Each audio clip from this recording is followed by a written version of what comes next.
Hello, I'm Subhash Gatade. I'm associated with the New Socialist Initiative, a left ideological political platform. I welcome you all for the 18th lecture in the Democracy Dialogue series. We are really fortunate and we are thankful to Prof Aditya Mukherjee that he has accepted our invitation and he will be sharing his ideas on 75 years of Indian independence. Where are we? Uh, you might recall that in November 2000, Aditya ji was here again for the first time, and when he had spoken about Jawaharlal Nehru's legacy, it was a time when his legacy was under attack, and he has spoken about the importance of the legacy.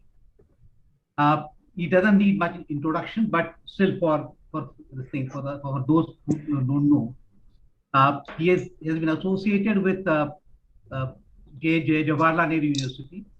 He is a prominent voice, an eminent historian of modern Indian history. And at present, he is associated with, he edits Sage publications, Sage series in modern Indian history. He has been visiting professor at various foreign universities, right from Duke University, Lancaster University, Institute of Advanced Studies, Sao Paulo, and University of Rome as well. Is author and co-author of many books, India's Struggle for Independence, which has gone into 80 reprints, India After Independence, Imperialism, Nationalism, and the Making of the Indian Capitalist Class, India Since Independence, Penguin, more than 35 reprints since 2016, RSS School Text and the Murder of Mahatma Gandhi, which is co-authored with Professor Mukherjee and Professor Sujata Mahajan. His books have been translated into many Indian languages. And his latest book is Political Economy of Colonial and Post-Colonial India.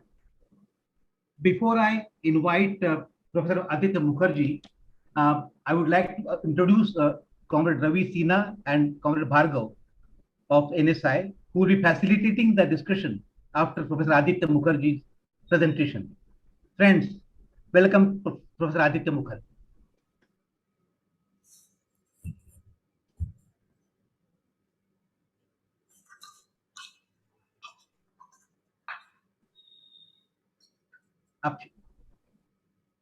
आप शुरू कर सकते हैं? Acha, I thought you were going to introduce Ravi Sinha ji also. Okay. Thank you very much, Subhash ji, Ravi Sinha ji, and the organizers of Democracy Dialogue, particularly in these dark days, for keeping the dialogue going is, as we all agree, the crux of democracy. In fact, the two words democracy dialogue are almost conjoined in the same manner as secular democracy is. One cannot do without the other. Another conjoint word now that has emerged is communal fascism. This has been coined by Amartya Sen. I think it's a very apt description of the nature of society that is emerging in India. But these are conjoint words. So thank you very much for this initiative and allowing me to participate in that initiative. I'm going to speak on where we are 75 years after independence. Very briefly, let me start with what you probably do not expect, which is to assert that much indeed has been achieved since independence. It is not as if nothing happened since independence. Very quickly, in about 5 minutes, if I can just summarize this. The first thing that happens under Nehru's leadership, or what is called the Nehruvian consensus, is the unstructuring of colonialism that we witness in the first 3 or 4 decades after independence. From a virtual neo-colonial economy, which we inherited at independence, we were politically independent, were economically totally dependent. The situation was transformed. A certain amount of self-reliance was built without shouting Atmanirbharta every other day. And if I can just describe it in one small set of figures, this is what happens. At independence, India was dependent almost 100% for any growth, because any investment required machinery and we did not produce any machinery. 95% of even machine tools like pliers and wrenches had to be imported, right? So this is what Nehru said is neo-colonial. I mean, where is the independence? And hence the strategy, the Nehru-Mahalanobis strategy, the focus on capital goods, the use of the public sector, etc. And the results are, and that one statistic speaks volumes, that by 1960, only 43% of the machinery required for investment had to be imported. And by 1974, only 9% had to be imported. In other words, by the 1970s, the first 30, 40 years, which Meghnad Desai and such likes, the neoliberals say, were wasted years. In these 40 years, India was able to reach a situation that it could manage on its own virtually 90% of its growth. And that is what gave the first requirement after independence, sovereignty, the real sovereignty to the country, an independent foreign policy, the capacity to lead 100 countries in the non-aligned movement, etc., etc. So that was one achievement worth mentioning. The second is again not talked about. People don't even talk about as if the land reforms did not happen. You know, a 200-year-old institution, the zamindari system, is abolished within 7 years. The back of the zamindari system was broken by 1957 with democracy. No General MacArthur's army sitting on our heads. It was a great achievement. Land reforms with a lot of defects. One can spend hours telling you the defects. But the back of the zamindari system, the feudal system, was broken. And this was combined with institutional reforms. In fact, technological reforms. This land reform were the institutional reforms necessary for the next stage, the Green Revolution, which was the technological reforms, which also begins in Nehru's time, and as you know, goes forward in the 60s and 70s. And it is the combination of these two which needs to be highlighted, the land reforms and the Green Revolution, which were at that time one of the biggest anti-poverty measures. The Indian state at that time did not have the resources like it did later when it could launch the Manrega, one of the world's largest social security programs. It did not have the resources, but it did not give up one of the goals of our national movement, which is egalitarian, pro-poor orientation to our society. It in fact provided that. And when one says, one must remind that things did change. What did we inherit? At independence, the average life expectancy in India, I must remind you, was less than 30. People died in their 20s on an average, which means imagine what happened to the poor. This average includes the well-to-do, etc., well-fed and overfed and everybody else, right? So that was the condition from where we started. And as you know, today the life expectancy is over 65. And similar, one could give several other statistics. At independence, for example, 95% of our women were illiterate. More than 80% of the population and 95% of women. Now that situation does not exist. A lot needs to be done, but to say that nothing happened since independence would be wrong. Thirdly, the creating and maintaining democracy and democratic institution in a newly born state of the kind that India was, so enormously diverse, was thought at that time, pretty much globally, thought to be a foolhardy task, an impossible task. You just have to, one doesn't remember these things because once it happened, now everybody thinks, yes, a great experiment was made.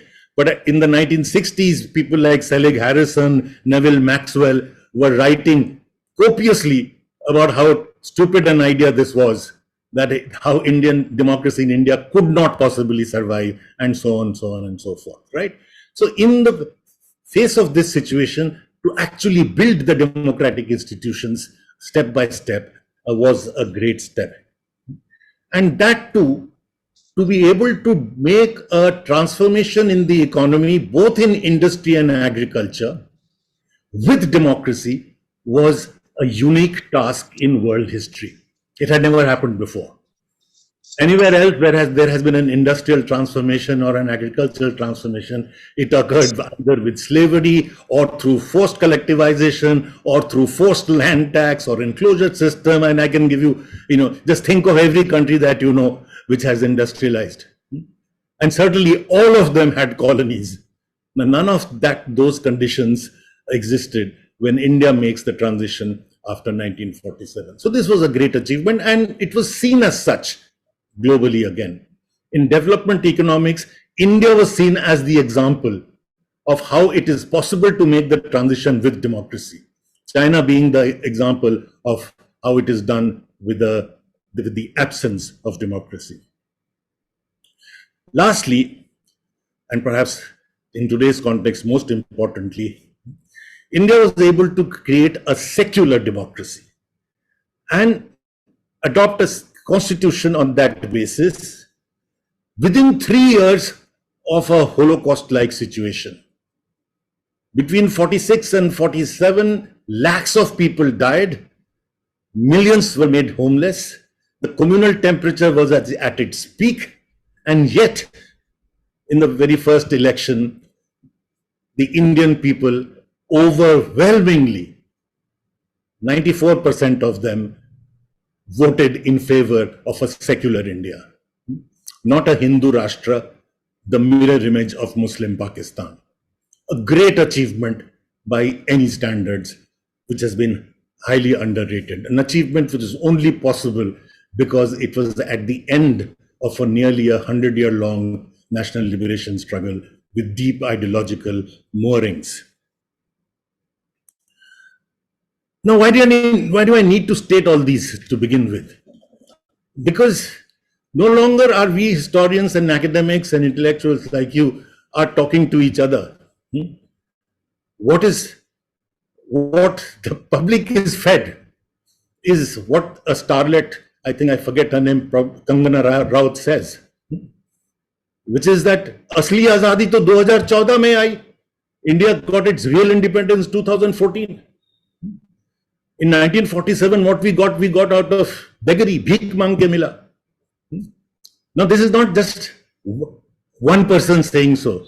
You should see how these statements are multiplied by the millions with a lot of support from the powers that be.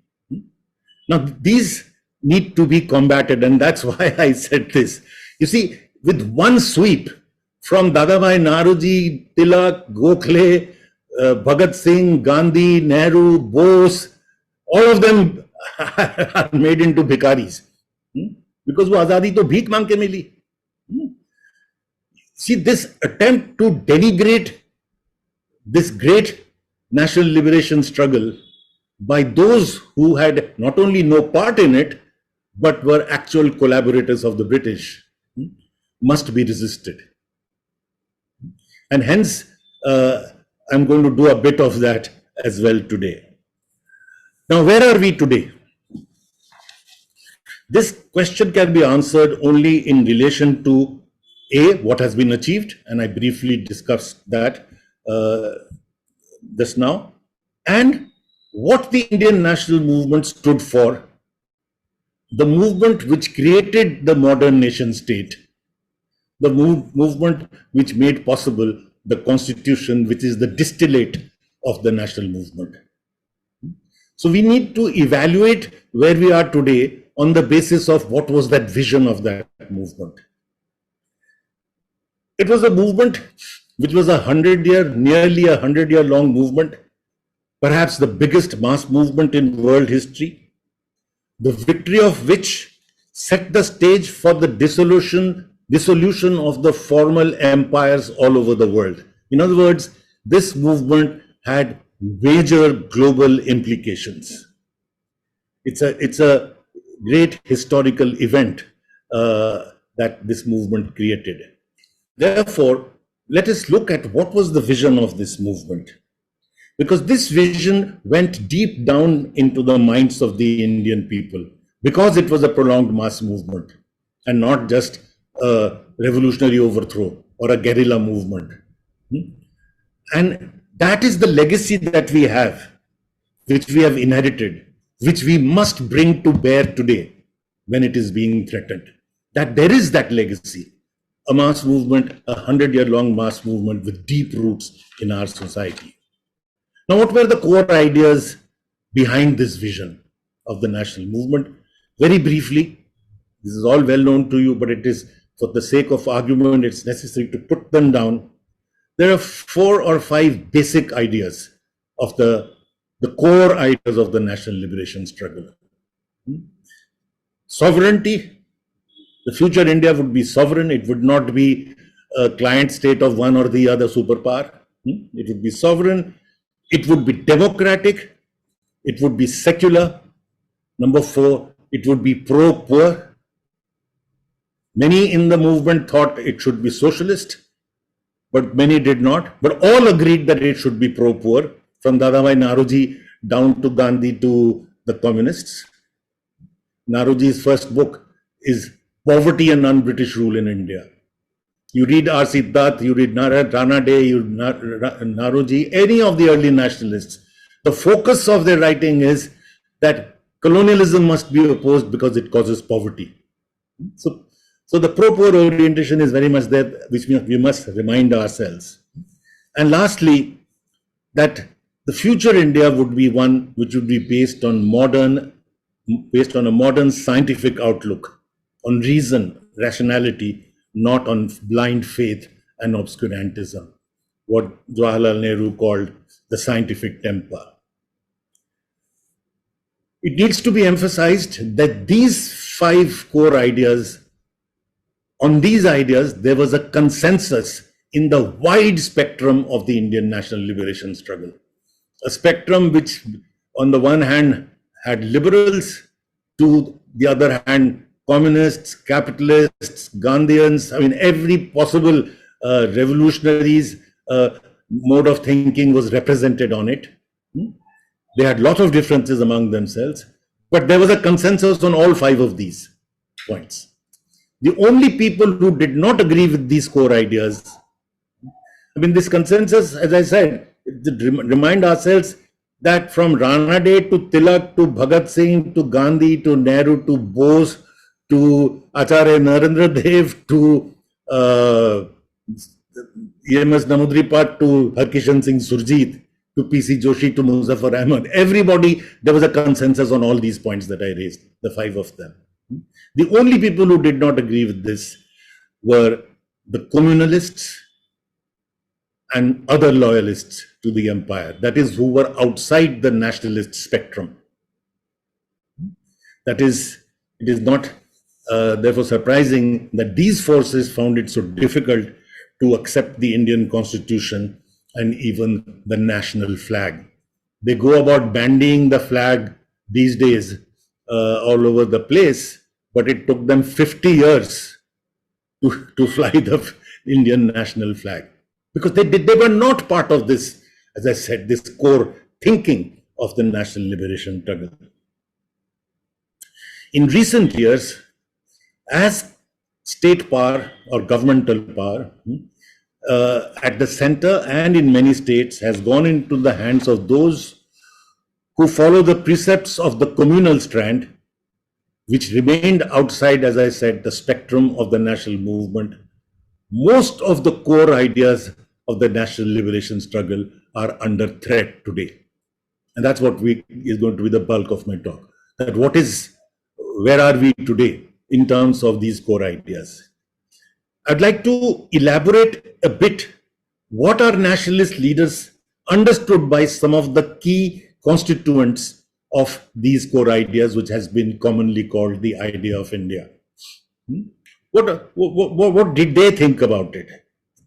First, let's look at, I want to particularly discuss 2 aspects, democracy and secularism in today's context. But others are equally important. I'll talk briefly about them also. But I want to elaborate how our nationalist leaders, our founding fathers, understood these two concepts. First, democracy. To them, democracy meant civil liberties, freedom of the press. This was from as early as 1820s, when Rammohn Roy is talking of the freedom of the press, to Surendranath Banerjee talking about it in the 1880s, fighting for it, Tilak in the 1890s, Gandhiji in the 1920s, the last three of them, that is Banerjee, Tilak and Gandhiji, all jailed for fighting for the right to freedom of the press. All Tilak and Gandhiji charged for sedition under section 124A of the Indian Penal Code, the infamous colonial law brought in 1870 to repress the freedom of speech, which shockingly, as you are aware, is being used wantonly today to suppress the freedom. But this was considered from the early 19th century onwards as the central issue in democracy, the freedom of speech and civil liberties. Gandhiji, shortly before he was arrested and jailed in 1922, under the above section 124A, for sedition, for writing what he was writing at that time, he said the following. He asserts the seminal importance of civil liberties. He says, we must make good the right of free speech and free association. I will emphasize the second part also very soon. It's very important before we make any further progress towards our goal. So it is a first principle, first step. To accept defeat in the matter of free speech and free association is to court disaster. We must defend these elementary rights with our lives. So as far as Gandhiji is concerned, if you do not have these two, freedom of speech and freedom of association, you haven't even started your political task. He further explains, what does freedom of speech mean? Freedom of speech doesn't mean that you praise the current Maharaja. Liberty of speech means that it is unassailed even when the speech hurts.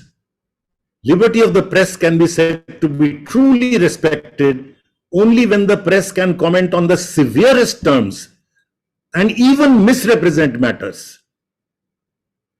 Freedom of association, and this is very important, coming from Gandhiji, freedom of association is truly respected when assemblies of people can discuss even revolutionary projects. It is not for nothing that Lenin called Gandhi revolutionary. Lenin says he brought people into political action and did not prevent them from going further in a revolutionary direction. We have come a long way from this understanding of what democracy is. When journalists and stand-up comedians are picked up even before they have expressed themselves, where in today's India, holding protest meetings, as you would have discovered, I'm sure by now, has become almost impossible.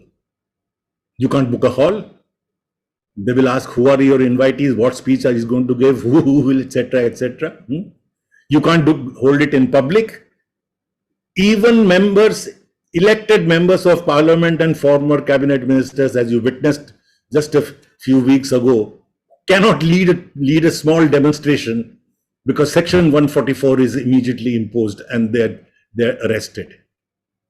So what was during the colonial period the most important form of struggle, that is meetings and associations, public meetings, rallies, has become virtually impossible.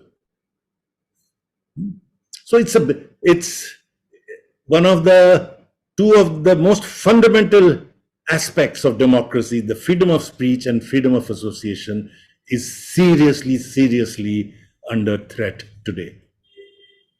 Secondly, democracy to our nationalist leaders meant dialogue, as your organization and your series is called. It meant dissent. It meant respect for the opposition. I don't know how many of you know this, that right through the national movement, at critical junctures, whether it is the 42 movement or the launching of the first non-cooperation movement, things were put to vote. Openly, people would openly oppose each other. And it was encouraged. I'll give you the example, and it is probably one of the best examples I can recall, where during the Quit India movement, as you are aware, in 1942, the communist position had changed because the Soviet Union had got involved in the Second World War, and they now called it the People's War, and therefore did not want at that time the Allied to be weakened, and therefore India should not launch a movement at that time. That was the communist position in 1942. And when the Quit India speech is being given on 9th August in Bombay, that is when the movement starts, 13 communists get up and oppose it. Gandhiji gets up and he says, I admire these people. I don't have the quotation in front of me, but it's worth reading the exact words of it, where he says that the courage that they have to stand up for their position, irrespective of however many people think otherwise, is what I would like to do for myself. That is, if I believe in something, even if I have to do it alone, I will go on. He was protecting these people because of the mass sort of upsurge at that time. The mood at that time was such that anybody who stood up against the Quit India movement at that point of time, when the country was virtually in fire, would face a lot of trouble. And Gandhiji protected them by asserting their right to dissent and have a different opinion. Right? So now this was the tradition. Nehru, of course, repeatedly talked about this, that there is no democracy unless there is dialogue and unless you respect the opposition. He was to repeatedly harp on this, and he led by example. I mean, he would bring the opposition into his own cabinet. Look at Nehru's first cabinet. People who were not congressmen, who hated the Congress, people like Shyama Prasad Mukherjee are also in the cabinet. Ambedkar is also there. So the question of not dealing with the opposition did not even arise. As he put it in 1950, Nehru is now talking at the peak of his popularity when he would have smothered any opposition. He says, I'm not afraid of the opposition in this country. I do not mind if the opposition groups grow. I do not want India to be a country in which millions of people say yes to one man. I want a strong opposition. Very presciently, he also said, this is too large a country with too many legitimate diversities to permit any so-called strong man to trample over people and their ideas. This alpha male, dabang, strong man, he was very critical of that.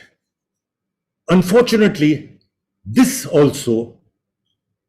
vision also has been thrown overboard. We now talk of mukti. We talk of opposition mukt Bharat, Congress mukt Bharat, Lutyens Delhi mukt Bharat, left liberal, all of you, mukt Bharat, Andolan Jeevi, Parjeevi, mukt Bharat, independent thinking universities like JNU mukt Bharat, NGOs mukt Bharat, Amnesty International India mukt Bharat, human rights organizations mukt Bharat. I mean, this is a complete travesty of what a democratic system is supposed to be. We come to the second critical element, and I want to again explain how the nationalists saw it. As I said earlier, that the Indian nationalists saw democracy and secularism as conjoint ideas.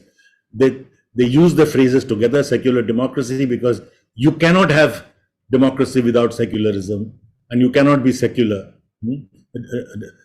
unless you are democratic.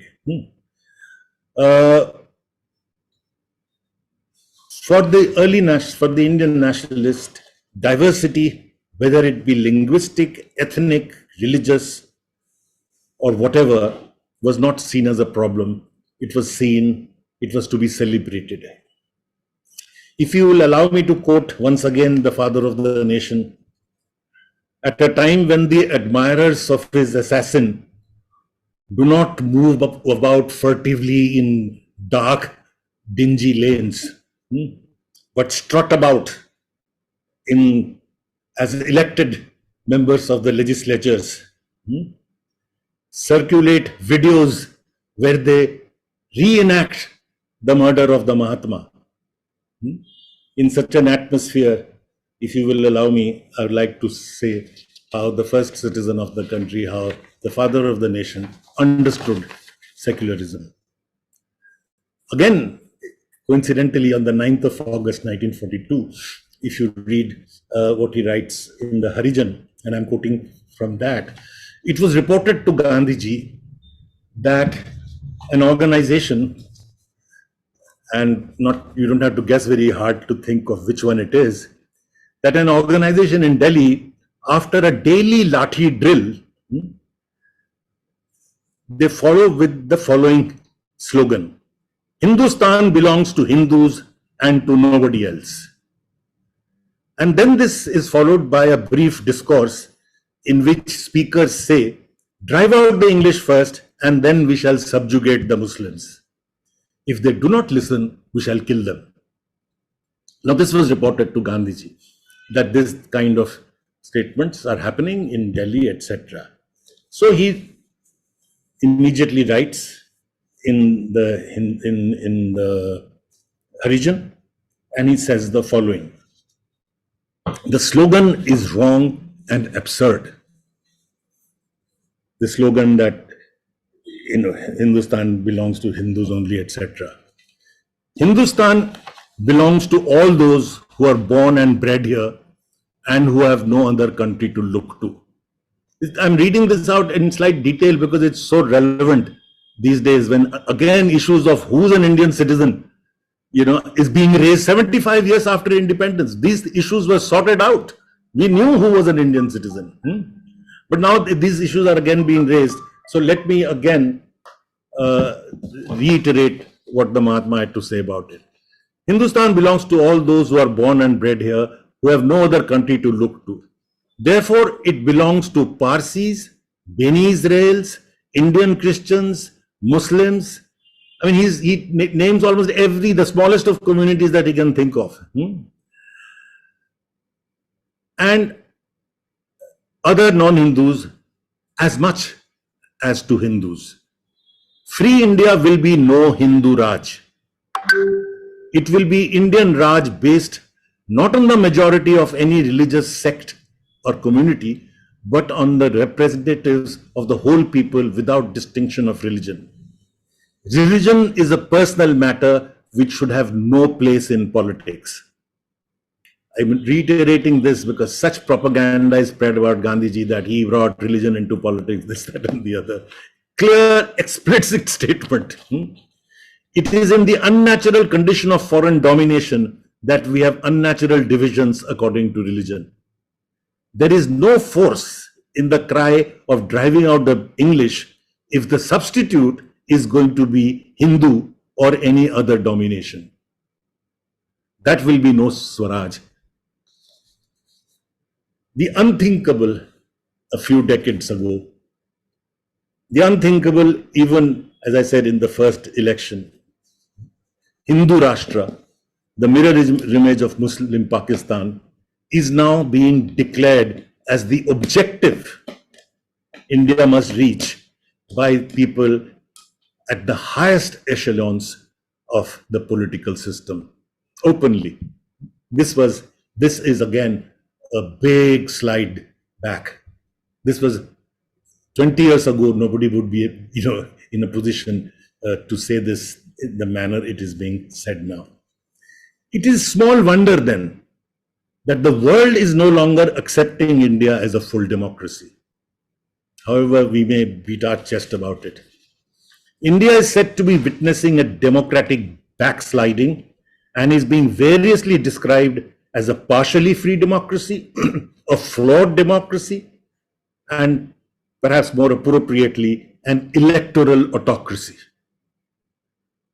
And this is done by international bodies like the VDEM Institute of Sweden, the US-based Freedom House, the Economist's Economic Intelligence Unit, Democracy Index, and so on and so forth. Now, all these bodies are downgrading India on the democracy index because they give the reasons, because the current regime promotes anti-minority feelings and legislation. It violates human rights, and the diminishing of freedom of expression in the media and civil society has reached the peak.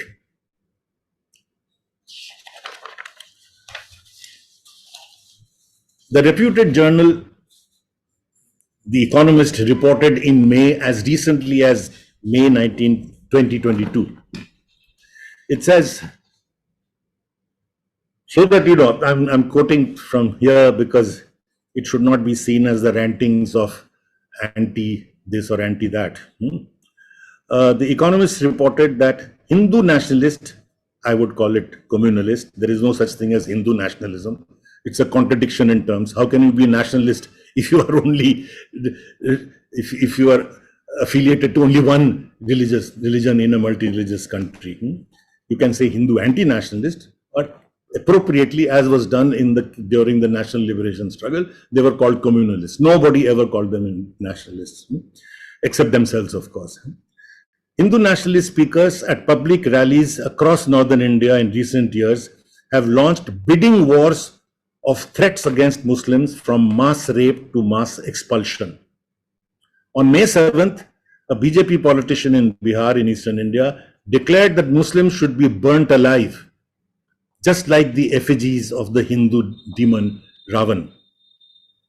Hindu religious leaders linked with the Hindutva movement, without any fear of state intervention, have repeatedly talked of arming the Hindus and committing genocide of Muslims. You've heard the videos of these sadhus and sants.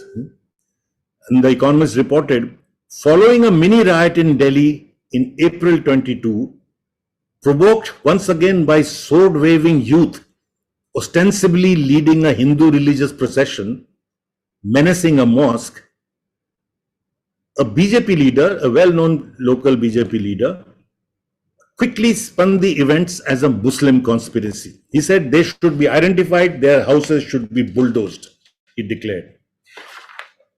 A few hours later, this is the Economist again, bulldozers duly rolled in, smashing Muslim property for alleged building code violations. The bulldozer appears to have become the frightening imagery as well as the reality of punishing minorities. And this imagery is now again brazenly tom-tommed by political leaders. And one state says that we will outdo you in our bulldozers, bulldozer movement. The Relentless, I may add here, you know what this Stanford anthropologist Thomas Hansen, the author of Law of Force, the violent heart of Indian politics, says. He talks of the license to kill Muslims and Dalits in India.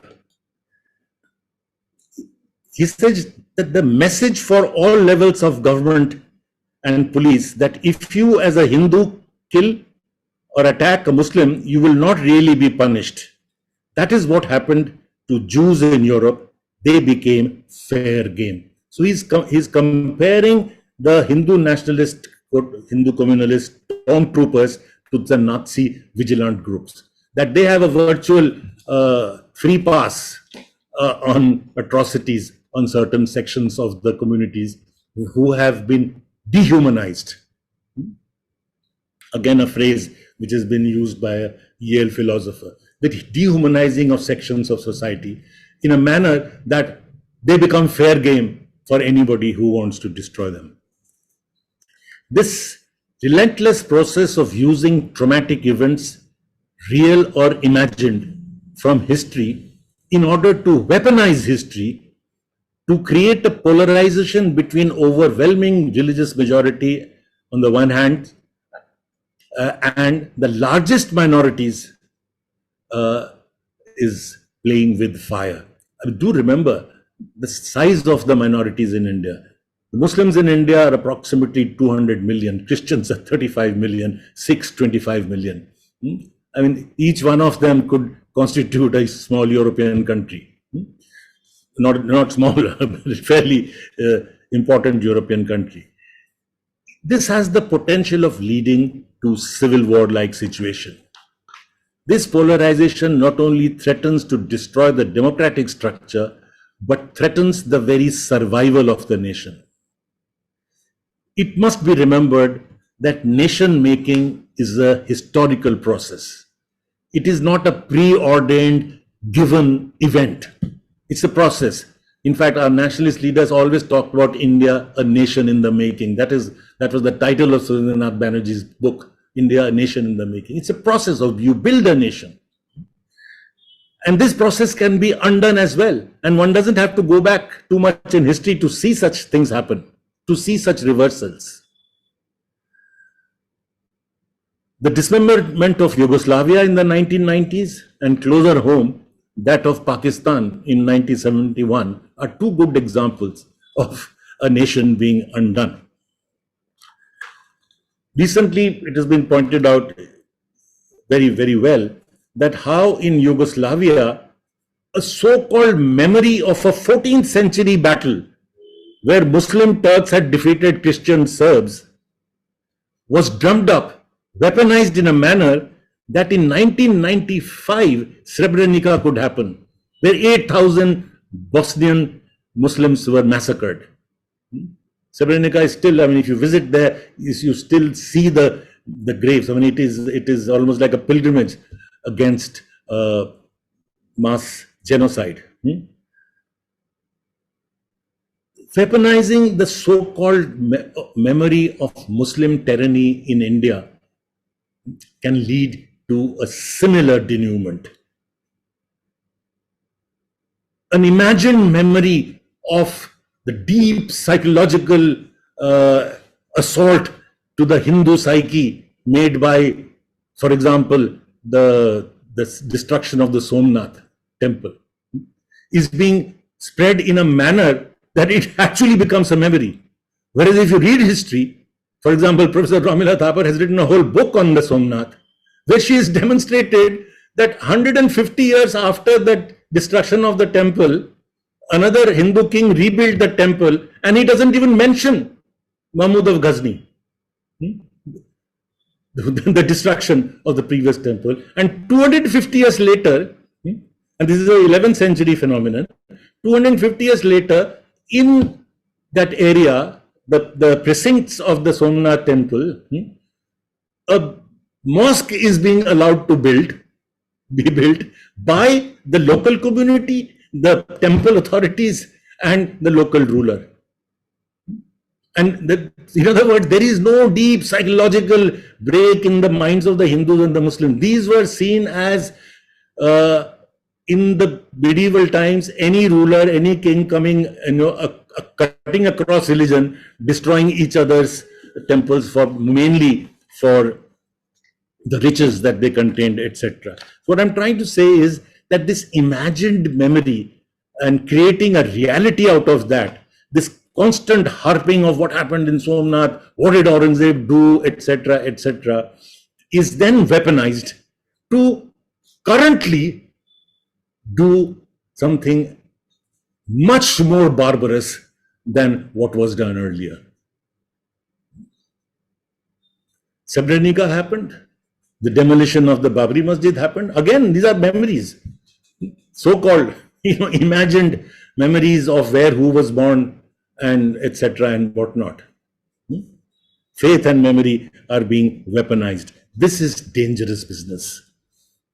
Dangerous business because it threatens the survival of the state. Another chilling thought, which I just discovered in a conference on weaponizing history that was held in Italy, in Turin, and people from the world over were talking about how in their particular country, whether it's Turkey or Russia or India, etc., history is being weaponized for current political purposes.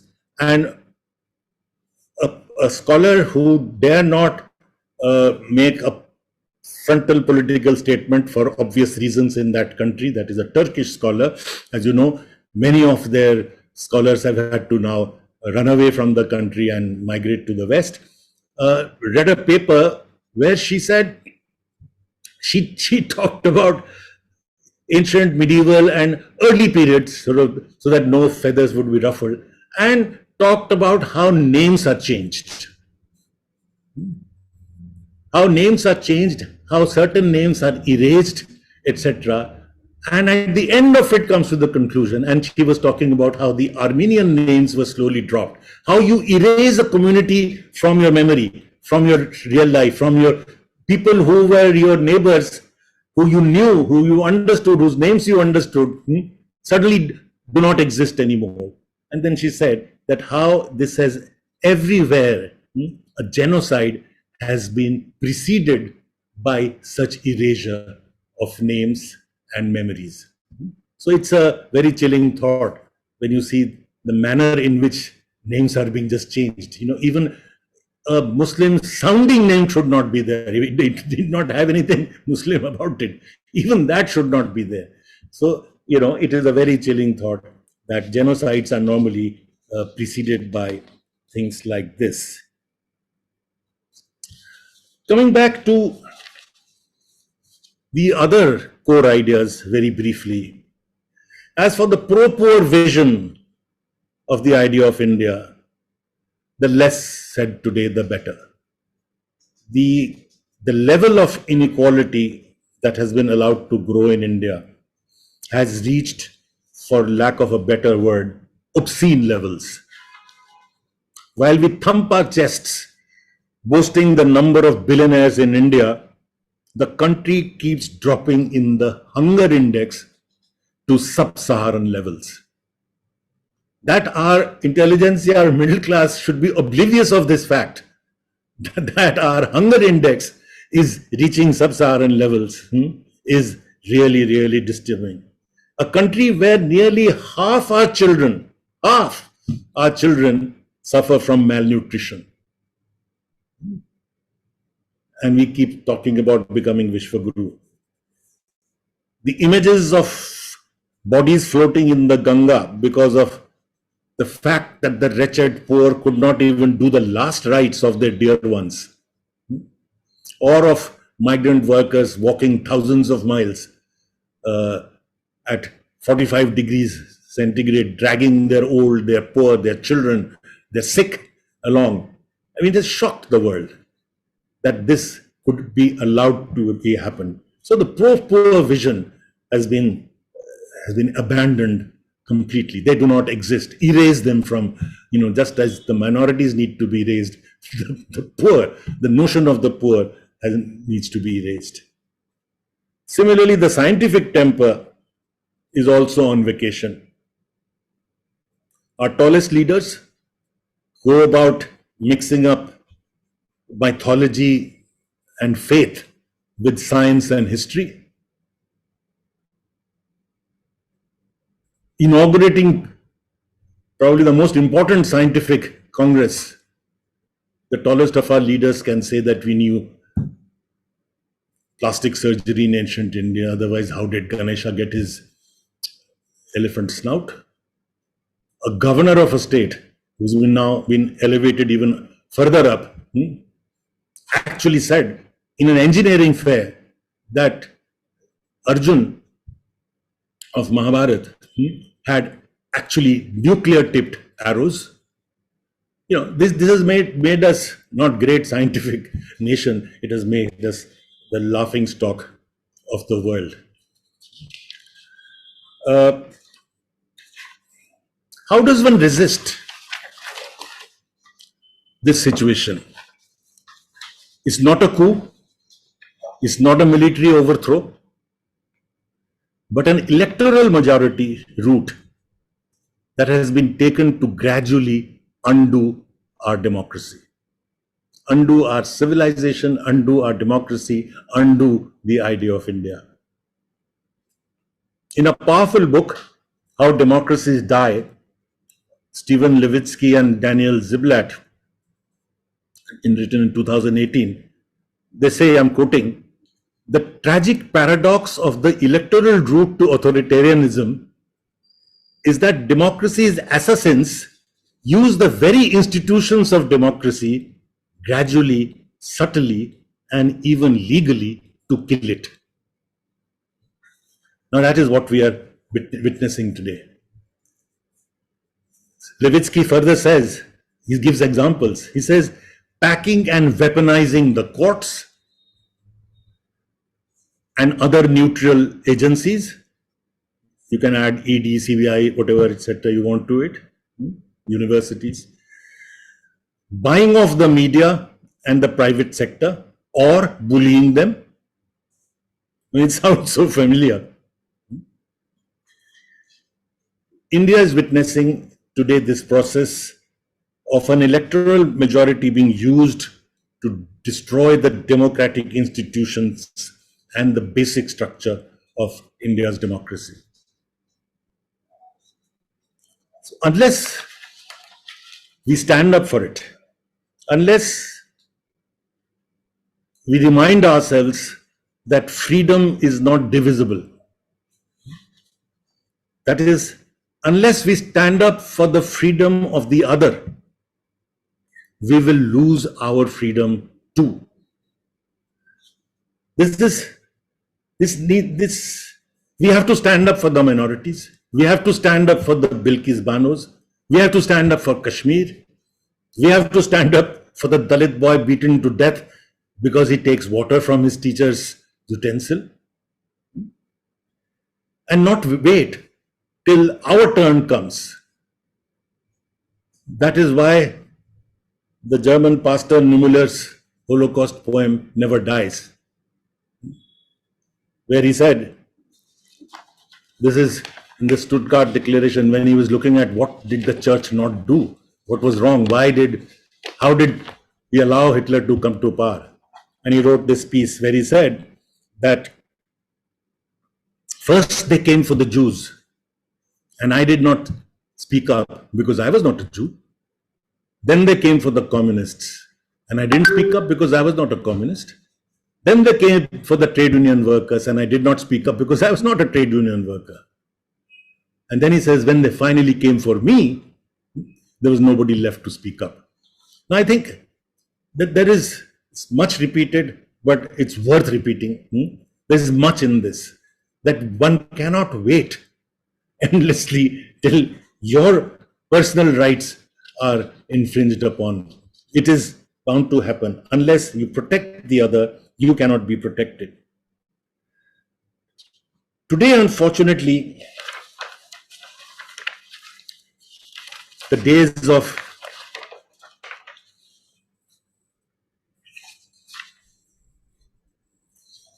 just one second.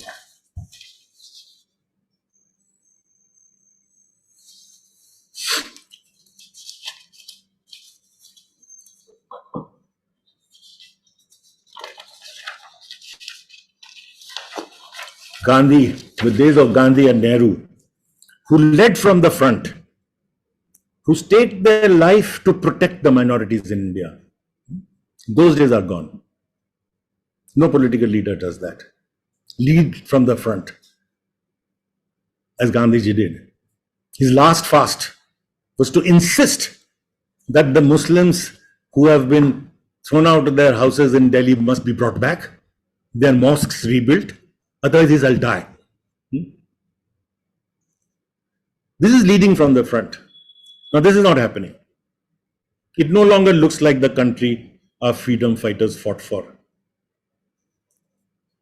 The values of the national movement are being violated wantonly without the political process taking note.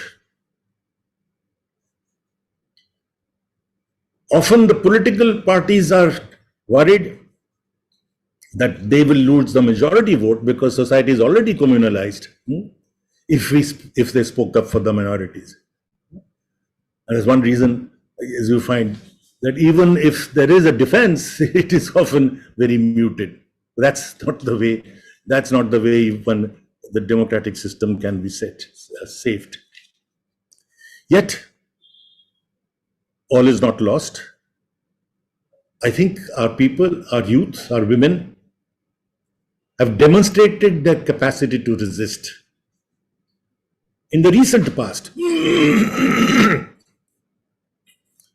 the CAA agitation, for example, which clearly targeted the citizenship right of the minorities, was resisted by the youth, and not only by the minority youth, far from it, and by women all over the country. And the people who were resisting it very significantly were using the Constitution of India as their Bible. And they held aloft portraits of Gandhi, Bhagat Singh, Nehru, and Ambedkar. This movement, of course, was put down, as you know, brutally, using the COVID situation and by instigating communal riots. But shortly after that, we had the farmers' movement again. And as they did during the national liberation struggle, the Indian peasants demonstrated their capacity to resist the government despite tremendous repression over a long period of time. I mean, this was a movement which was absolutely worth watching. That is, they were put to untold sufferings, and they did not flinch until victory was achieved and the farm laws were withdrawn. But apart from these, we also have numerous civil society initiatives all over the country. And I think each one of them must be respected, and one must give them their due weight. The Constitutional Conduct Group, for example, consisting of, people laugh at it, so what did you do when you were in service? This group consists of large number of very senior former civil servants, ambassadors, former secretaries, former heads of the armed forces, etc., who have strongly come out with statements critiquing the government for straying from the democratic path guaranteed by the Constitution. I think it's important that people of that kind have also spoken up. There are still independent media portals. There are some newspapers, individual journalists, bodies of intellectuals like yours, writers, actors, stand-up comedians, musicians, historians, human rights activists.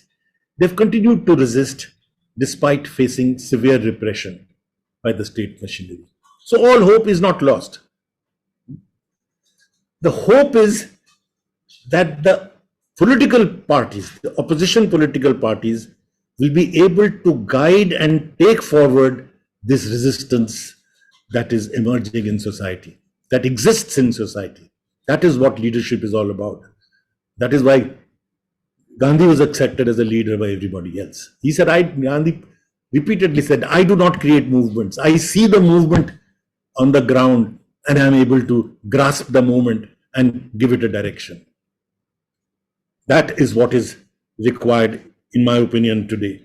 Grasp this, the energy that is there, that in resisting what is happening, and take it forward by the political process. The political process has to be involved. The opposition political parties will have to remember the critical lesson learned from the history of fascism in Europe. That to resist fascism, one needs to unite all forces that are opposed to fascism and believe in democracy. They have to put aside their internal differences. The anti-fascist forces, whatever be their internal differences, have to be put aside. It is not any longer a fight between the left and the right, or between various shades of the left or the various shades of the right. It's a fight between saving one of the greatest achievements of human civilization, democracy and civil liberty, from fear, hatred, and barbarism. A lesson, unfortunately, it appears to me, our political system has not fully internalized yet. Though there are certain indications that this recognition is growing, but one can only hope that this recognition comes and all anti-fascist forces are able to join hands and save this country from what appears to be the gravest danger that it has ever faced since independence. Thank you so much.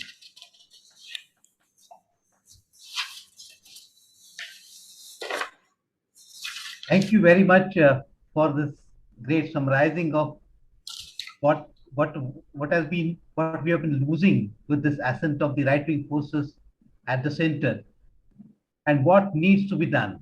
The manner in which you made clear today there is a great fashion that people loosely use the word Hindu nationalism.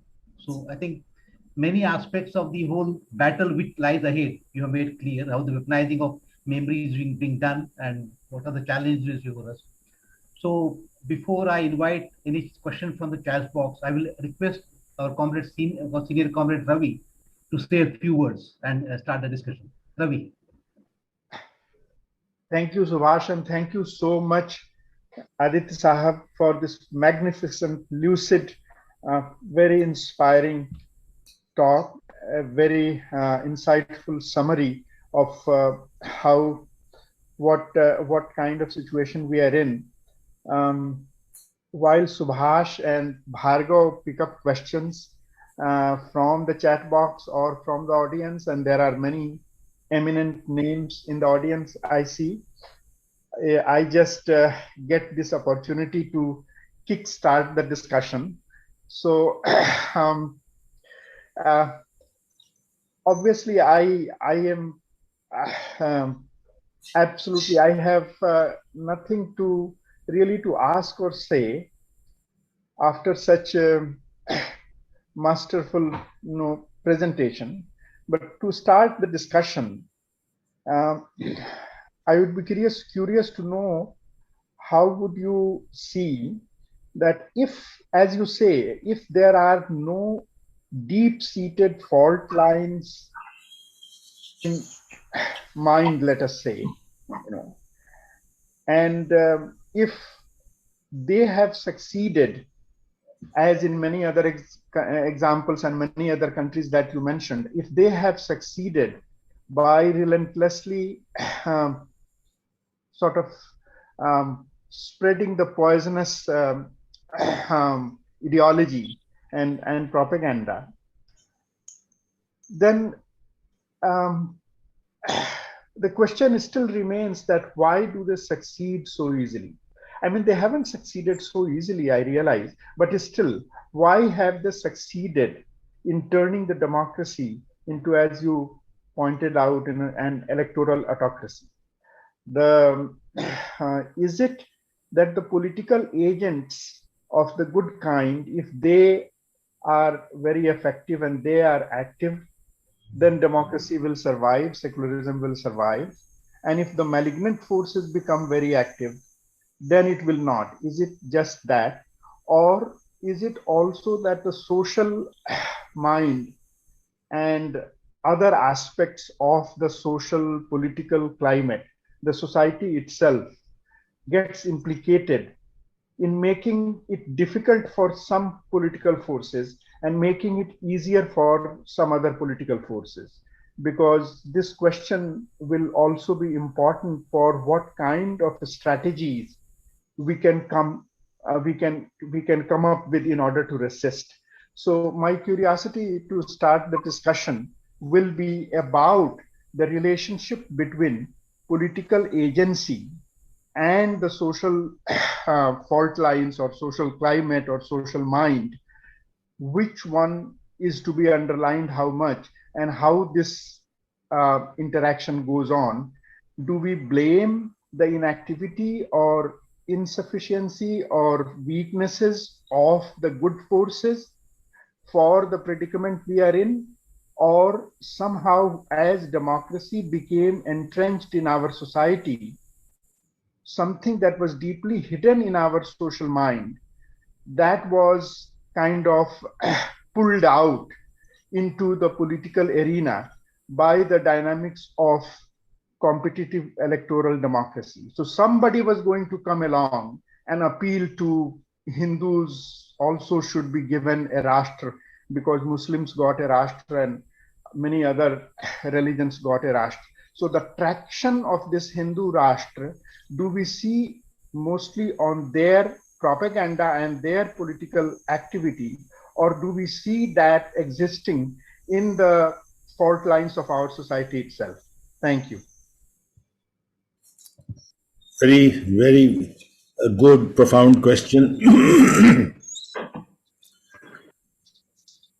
If there is a fault line in India, it is a fault line of having a civilizational value where we have for centuries learned to live with each other. You know, if there is something which is the legacy, what is being done is to undo that. There is no fault line. You know, as I just now gave you the example of Somnath itself.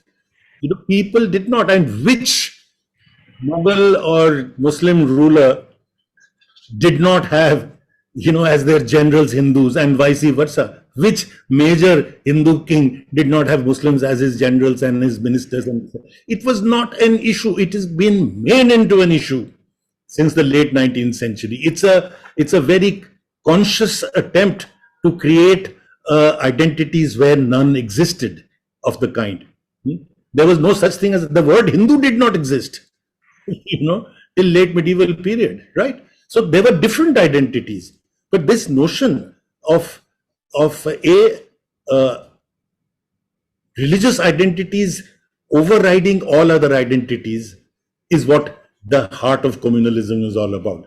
That if you are a Hindu or a Muslim, then your political, economic, cultural, linguistic interests also are very different from the other. Now, this is not a fact. We know it is not a fact. There is nothing in common between a Muslim landlord and a Muslim, his servant, his landless laborer. There is nothing in common between a Tamil fisherman and the Muslim Tamil fisherman and the Muslim Nawab of Rampur. I mean, there is nothing, either language or dress or food or nothing. But it is an effort to create this community, and the failure to combat that which has led to the current situation. So I don't think this is an existing fault line that they're picking up. You can invent memories. You see, even where there none exist. As I said, that the Somnath is such a great example that it is only in the 19th century in the British Parliament that the first time the issue of Somnath was raised as something which hurt the Hindu psyche. The word was not used before that, ever, in no historical writing for 10 centuries. And then from there it is picked up by the Hindu communalists, and they repeatedly say that Somnath completely singed the Hindu psyche and permanently divided for 1,000 years the Hindus and the Muslims. They were not divided for 1,000 years. Even the 1911 census by the British, 1911 census, early 20th century, cites thousands of people. When they're asked, what is your religion? They said that I am a Hindu Sikh, or I am a Hindu Mohammedan, or I am a Mohammedan Hindu.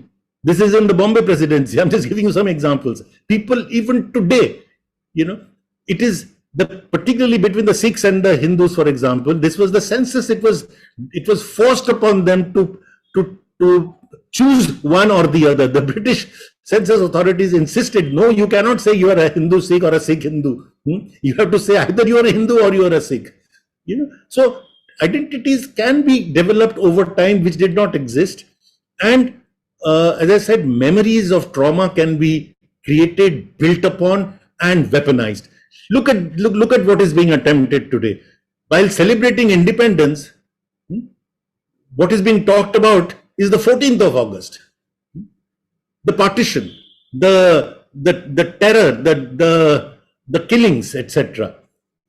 Now, everybody who has studied it, Ashish Nandi was one of the first to point this out, that if you were to actually count the number of Muslims who protected the Hindus and the number of Hindus who protected the Muslims during the partition, their numbers would be, exponentially higher than those who actually attacked each other. You see? But are we talking about that? I mean, if you visit Pakistan, for example, which I have, I mean, almost any visitor has always said, "Yaar, yahan to koi farak hi nahi hota. Wo to tumhe they do jappi to you, and they give you free food, they give you free." This has happened to us also in Lahore, etc. So it is not as if there is a fault line there, but a fault line has been created. Now, your question is that why have they succeeded? I think partially because the RSS, for example, after it was banned and they were allowed to come out of the ban only on the assurance that they were a cultural organization, that they were not a political organization. They made that assurance. What they did was they focused on ideology, on spreading communal poison from school textbook onwards. For decades and decades and decades they did it, from the 1950s, from one Shishu Niketan or whatever they call their RSS schools, to thousands of them now. There are lakhs of students going to these schools, picking up poison, pure poison, where it is said that wherever Muslims go, they go with sword in one hand. I'm quoting from an RSS textbook for 9-year-olds. They go sword in one hand and Quran in the other. Rivers of blood flow. Temples are destroyed, libraries are burnt, and mothers and sisters are humiliated. Who are saying this? Who demolished the Babri Masjid? Who burnt the Bhandarkar library? Who humiliated mothers and sisters in Gujarat in 2002? But the image created through these books is that the demon is the Muslim. And the young boy who grows up reading that, when he kills a Muslim, he thinks, wow, what a great act I have committed. Now, the fault was that despite warnings, and we have been warning at least for 25 years on this, as intellectuals, as historians, that this must be combated at the ideological level. No civilized society, not even the United States anymore, allows children to study racism in the textbooks. It used to be a debate in the United States that why not? But now it is not permitted. But in our country, a democracy of 75 years, even now, you can teach the worst form of racism about communities. Like, for example, how are Christians described in RSS textbooks? We have written about it. The book that Subhash mentioned has long quotations from this. Christians are anti-national. It is they who are responsible for the partition of the country. And even today, Christians and they name the states where they are, in Bihar, in Goa, in this, that, and the other. They are, very dangerous elements which can break up the country. It is being taught in school textbooks. That Hitler was a great man, and look what he did to the Jews, and we should learn from that. Now, if you allow that, and you see, the tendency was, and this was, from the Nehruvian days, there was a certain amount of economism. That is, economic growth. The temples of modern India shall be the IITs and IIMs and the steel mills and the dams, etc. And all this rubbish, sort of obscurantist thing will die out. It doesn't die out unless you combat it. Now, there hasn't been an ideological combat of this kind of poison, A. And B, as you correctly said, that this was just waiting to happen. In a situation of stress, poverty, or want, picking up of an identity for mobilizing is what has been done globally everywhere. So how come that we were not aware of this? Correct. The only way you can fight narrow identities is with a larger identity, which is what was done during the national movement. The national identity. Nationalism had to be accepted. It had to be given a different meaning. As I said, our forefathers tried to give it a meaning. When they said Swaraj, the question kept being asked, is Swaraj for whom? And then the answer would keep growing, Swaraj for the working class.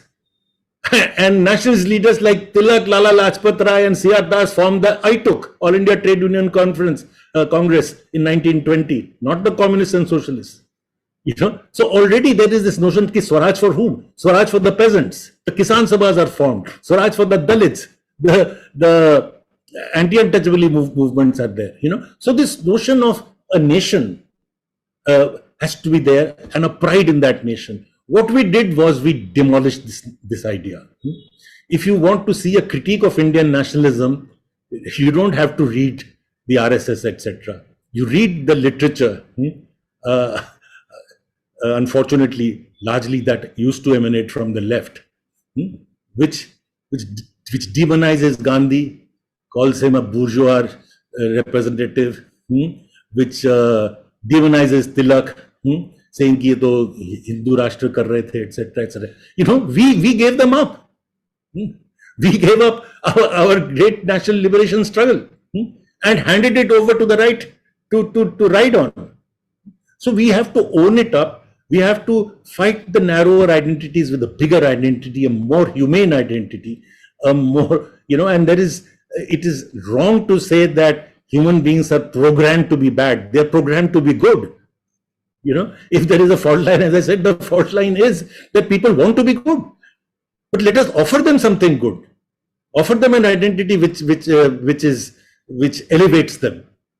But we are not, because there is no ideological battle. We do trade unions, we do revolution in those kinds of areas. But where is the ideological work? If there are so many RSS schools, where are at least in the 60s and 70s, there used to be Marx clubs. They have all disappeared. Where, tell me, in which political party across the spectrum is doing counter-ideological work at the grassroots? Nobody. The only ideological party left in this country is the BJP, and therefore they succeed. Thank you. Then I will request Comrade Bhargav to share the questions in the chat box. And others also can add their questions in the chat box, or they can raise their hand. Please Bhargav, please. Yeah, thank you, Subhash. Thank you very much, Professor Mukherjee, and for a beautiful and insightful and very inspiring lecture. There are a few questions in chat box, and I'll take them. The one question posed by Anil Sadgopalji, I'm relaying that question to you. Is anti-caste movement from mid-19th century preceding anti-imperialist movement not part of the national liberation movement? Have Phule's, Jyotiba Phule's, Ayati Das, Shahuji Maharaj, Periyar and Ambedkar and their contribution to envisioning an universal, equitable and democratic education system with social justice not contributed to the idea of India and the making of the Constitution? Why is your otherwise lucid, enlightening and inspiring discourse today was without any reference to this significant dimension of our history? That's a question he asked. Yeah, I mean, there is absolutely no doubt that the social movements, the anti-caste movements, were very much part of the national liberation struggle. And in fact, they preceded, I mean, the so-called Renaissance, the Bengal Renaissance, for example, and which happened not only in Bengal, in Maharashtra, in several parts of the country, in South India particularly, did take up first these issues, often first the issues of caste, etc. The rights of women, the struggle against caste oppression. And mind you, the struggle against caste oppression doesn't start only in the 19th century. I would see it starting with the Buddha. I mean, there has been organically in our society a struggle against caste oppression through the Bhakti movement, through the Sufi movements, etc. That these differences that we had in caste and religious differences were sought to be ameliorated through movements, and it is that process which got broken by the imperial intervention. That is, it froze the existing differences and then exaggerated them even further. So I could not agree with you more that these were very much part of national liberation. And again, if I may go back to the father of the nation, he was one of the first to recognize this. From his South Africa days,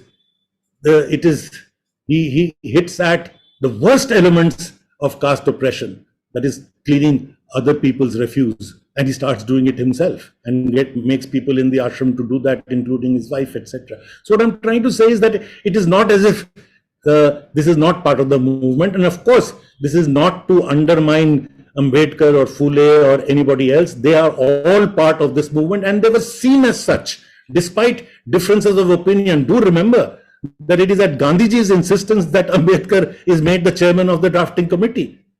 It was not necessary.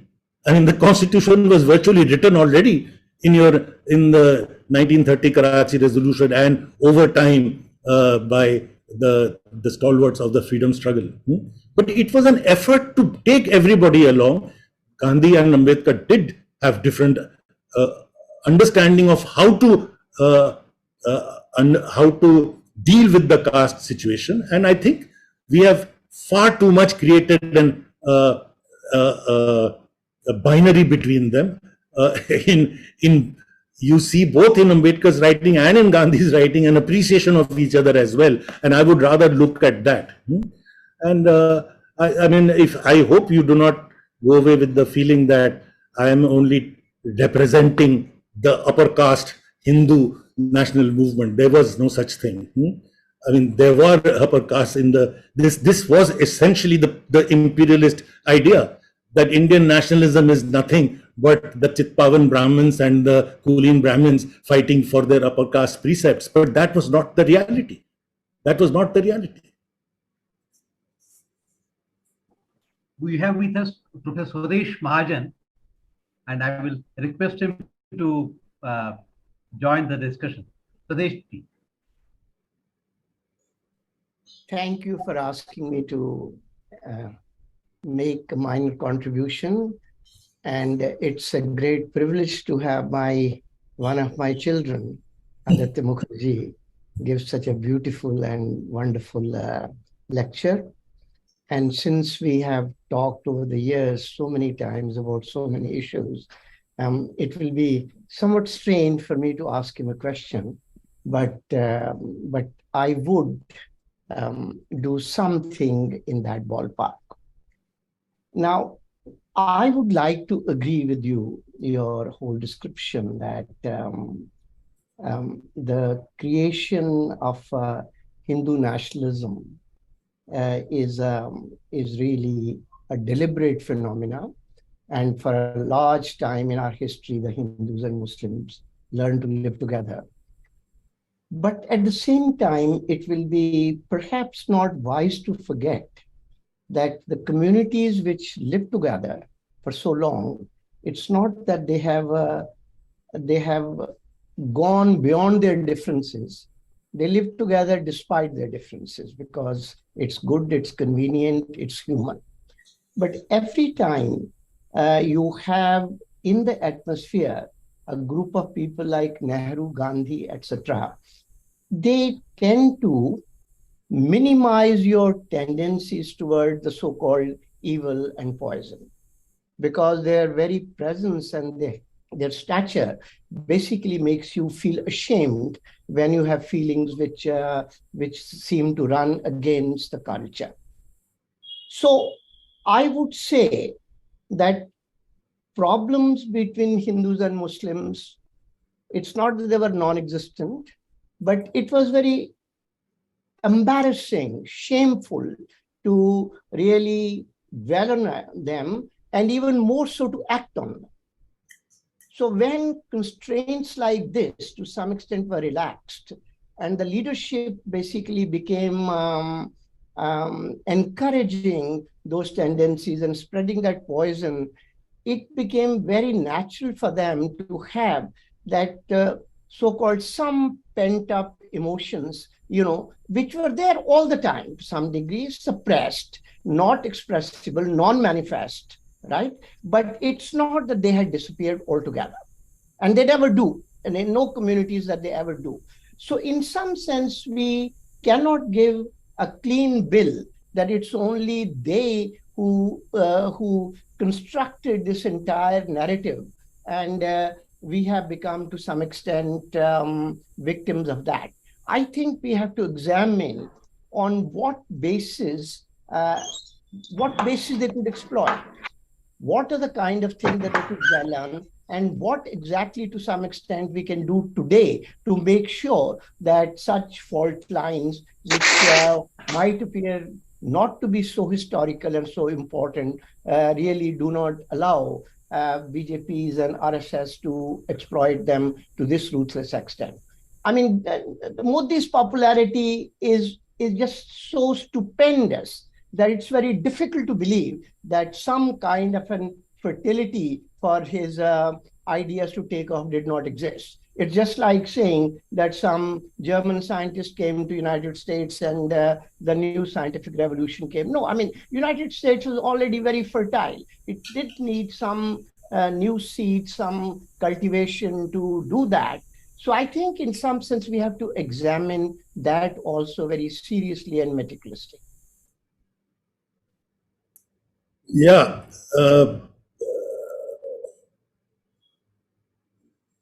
I see what you're saying, and it somewhat resonates with what I think Ravi was also saying, that there is a tendency of the fault line theory in this, that there must have been something, otherwise how could it be?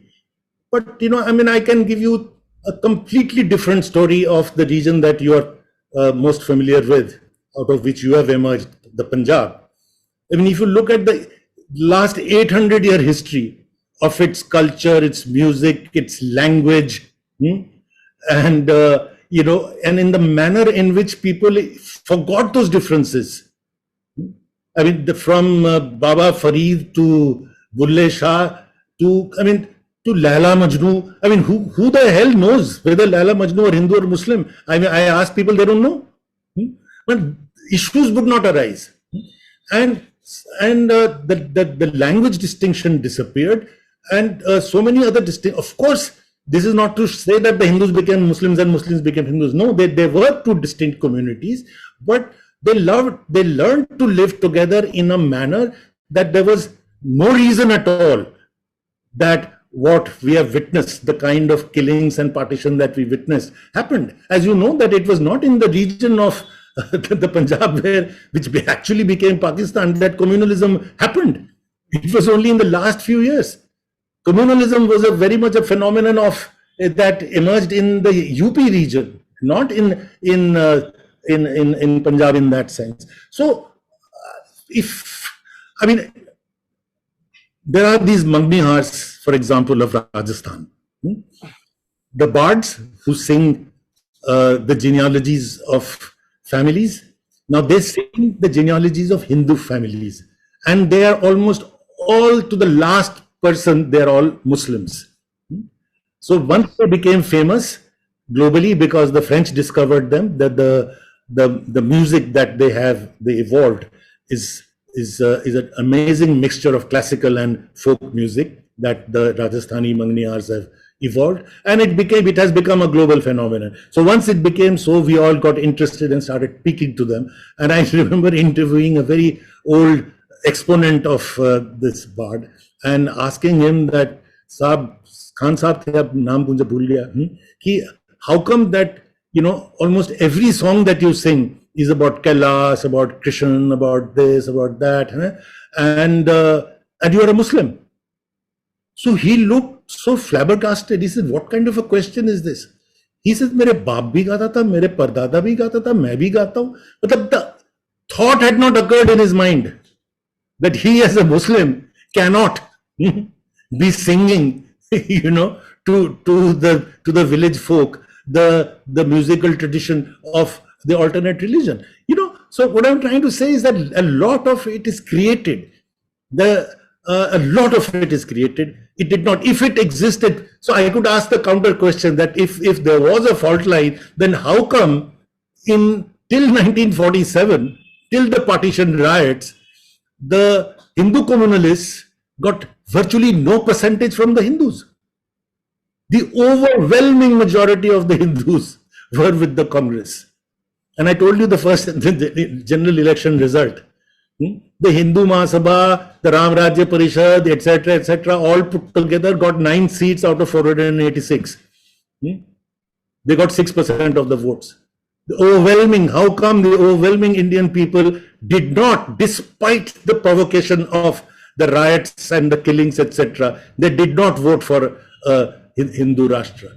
So obviously, it is not as if that there is a given fault line. If, as I said, if there is a given fault line, it is the other way around. That we had evolved historically amazing ways of living together, and which is what I think nobody gives a word to better than Jawaharlal Nehru in his discovery of India. I mean, it's everything, from the Greeks to the Parthians to the Turks to the Afghans, everything has gone through the region of northwestern India. And as he said, like a palimpsest, where one layer falls upon the other without destroying the earlier one, leaving the marks of it, absorbing it, and forming another layer. That was the beauty of our civilization. And we need to bring it to our people.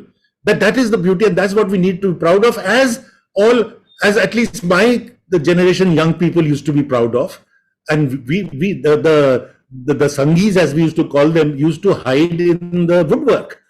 Now, what is it that has allowed them to come out of the woodwork? That is what we have to question. And I think the answer to that is not that there must have been something wrong. How can there be a fire without, smoke without a fire? I don't buy that argument. You can sometimes create a fire where there need not have been a fire. So if I may just say one word, I don't believe that you are refining the fault line a bit too much. The fault line is not something which either exists or it does not exist. Okay. The question is there a potential for a fault line? Is it possible to create a fault line? And, I agree there. And can that fault line go unstable? All right. The stability or instability of that fault line depends upon various conditions, what you can call the equilibrium with the Hindus and the Muslims had established. And unfortunately, the conclusion of the whole thing is that an instability was possible if there were forces sufficiently united to excite it. All right. So the point is that it's not really to some extent a given of the system. It could have stayed in this position of semi-equilibrium forever. And as you very correctly pointed out, that there were all things being done across the communities. Even in the Hindi film, you have a song, Man Tadpat Haridarshan Ko Aaj, written by a Muslim, sung by a Muslim, set to music by a Muslim, right? I mean, so in some sense, these cultural things are always there. My worry is that by emphasizing the fact that there was no potential or no manifest potential of a fault line, perhaps we'll be misguiding ourselves. No, we have to be cognizant of that. I totally take the second point that you're making, that one must be very watchful of the possibility of picking on fault lines or creating fault lines where none exist. There is no doubt about it. And that is what I think I was trying to say, that is what the national movement tried to do. I agree with that. I agree. Provide a counter ideology. That is, a nation class identity was being offered as an alternative to religion caste. Exactly. The imperial state provided religion caste as the identity that should be promoted because it suited them, because it divided the Indian people. And it was picked up by caste movements and by communal movements, often under imperial tutelage. Whereas what was needed was a wider identity. And what I think happened after independence is that we gave up that struggle, thinking that now that the Brits are gone, now, and in fact, Nehru, even says this, that once the third party goes, things will become all right. But it doesn't. No, it doesn't. It Unless doesn't. conscious ideological battle is maintained, and as to our great horror, it has not even started. Yeah. You know, where is the conscious counter-ideological battle against communal ideology? Where? Who? Except among the literary people.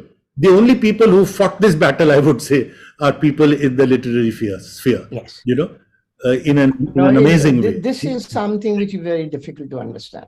Why aren't we rising en masse? Somewhere, something is happening. Why are there no Dandi marches taking place? Why aren't people doing all kinds of things which are absolutely essential to combat this poison? Right. They're all together on that. Yeah. Thank you. Thanks, Sudesh. So, Ravi, you want to add something? Or you're saying something? You raise your hand? No, sorry. Bhargav, please take up question. Yeah. I will read. There is a question in the chat box by Mr. Anand.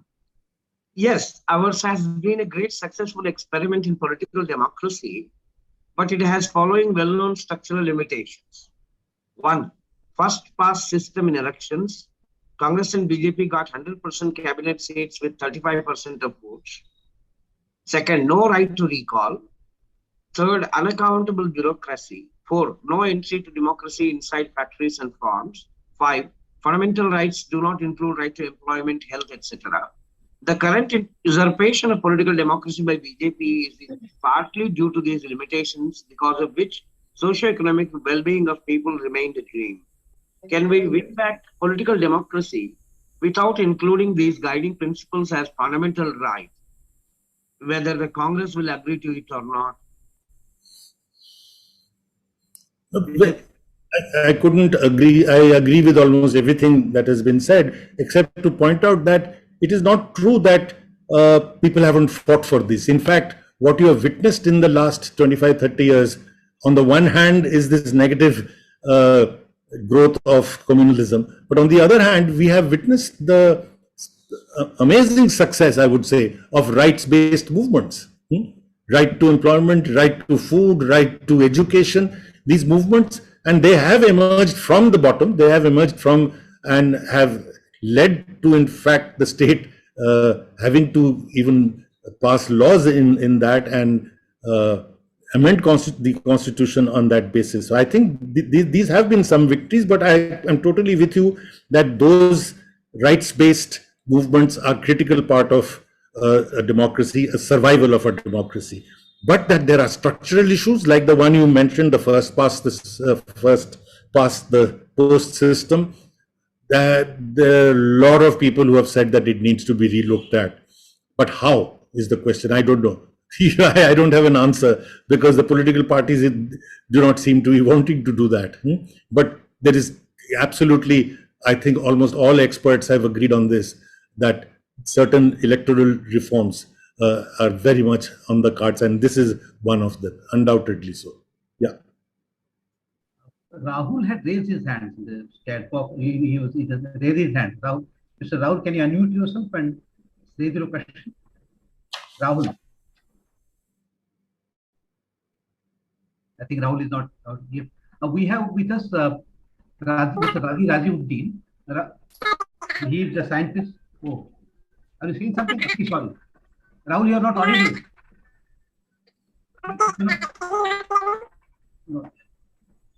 No, you are not audible. Yeah. We have with us Mr.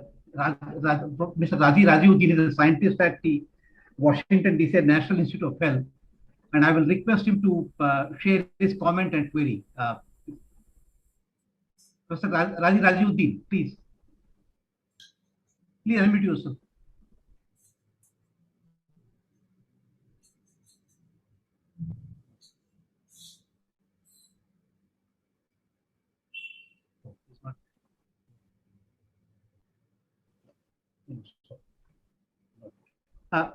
Bhargav, please take up another question in the chat box.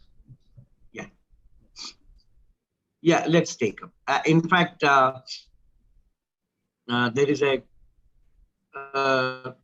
two questions somewhat related. One is a brief question by Madhavi and another question from Padma. For example, Madhavi asked, how did we go wrong to reach this? Where did we go wrong to reach this sorry state of affairs? When given the background of great national movement and the initial beginning of decolonization and building democratic structures, keeping that in view, where did we go wrong to reach this sorry state? And Padma, in another question, she asked, why Saraswati Shishu Mandirs and madrasas not banned after 10 years of independence? How secular India gets its root if these things are allowed? So these are the two questions. Yeah, these are both Madhvi and Padma. I think your questions are very legitimate and they're correct questions. And these are the questions that are bothering us. That why is it, why is it allowed? And it is nothing new. It is since 77. In 1977, for the first time when the RSS came close to state power, because they joined, as you know, the Janata Party, they started attacking secular social science books, secular history books. They attacked. They wanted to ban Ramila Thapar and Bipin Chandra, Satish Chandra, etc. from then onwards. And so what one was aware from the 1950s, as you said, that there was this effort to spread this poison. But I think it was hubris. It was this overconfidence that, we are moving forward in this rapid way, and these are sort of the lunatic fringe, as we used to ourselves. I remember in my school and college days, look upon them as the lunatic fringe. Nobody took them seriously. But that was the mistake. That we were, in fact, I would say it is the failure of the Indian elite, that it was only looking at itself. It was not seeing what was happening at the grassroots, what is happening in the village schools. We did not look at that. What is the education system? Who's been worrying about it? What is the content of the education system? Many educationists have pointed out that it is not only a question of reach, it is a question of what is being reached to the people. But the inaction of the political forces, the secular, and across the board, mind you, communalism is not as if it is there only in the Congress-led states. There are states where the communists have ruled for 25 years at a stretch. What has been the counter effort at the grassroots, at the education level? It is amazingly poor. You would be shocked to see the textbooks in Bengal, often resembling that go around in Uttar Pradesh. So it has been amnesia of sorts, but the fact that one didn't wake up even after 2002 is what is amazing. What shocks me is that after 2002, after it was evident that these forces can come to political power at the center and can cause huge destruction to the idea of India, what did we do for 10 years when, from 2004 to 14, when they were not in power? What combined effort, what energy was demonstrated in trying to combat it? I think we really asked for it. You cannot combat forces as powerful as these communal fascist forces with namby-pamby measures. I think the war hasn't even been taken on as yet, unfortunately. And that's why we are in the current denouement. Thank you. Another question from Anant again. In 21st century, can political democracy in India thrive by being limited to the Nehruvian framework? Is it not necessary to go beyond it so that socioeconomic problems of people are addressed properly? Would not that require huge dose of accountability of the political and administrative bureaucracy? Would it not require what? Last part? Would not that require a huge dose of accountability of the political and administrative bureaucracy? Of course. Of course, there is absolutely no doubt, and Nehru would have been the last person to say that he had all the answers and that you need not go further. And in fact, since you mentioned Nehru, one of his last thoughts was that one of the big mistakes he made was he thought that he could bring about social change through the bureaucracy. Rather, because he was not unable, like Mahatma Gandhi, to do it politically, but he did try to transform India through the bureaucracy in a very big way, through the public sector, through the education system, etc., etc. But bureaucracies are bureaucracies. After a point, they feed themselves. They cannot be the answer. The answer needs to be political. And, you are absolutely right, and that Nehru would agree with everybody, with you as much, that the answer really politics at the grassroots level. There is no other way democracy can be widened or deepened. So when do we start a new set of schools?